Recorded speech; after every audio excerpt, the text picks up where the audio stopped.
An endoscopic lumbar discectomy can alleviate nerve pain through a minimally invasive approach by relieving pressure on the nerves caused by a herniated disc.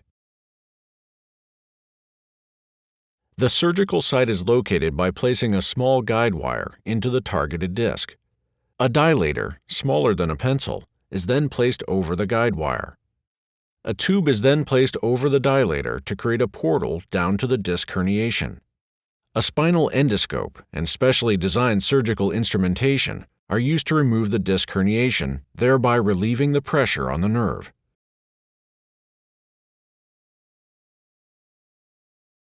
A radiofrequency probe is then used to close the annular defect.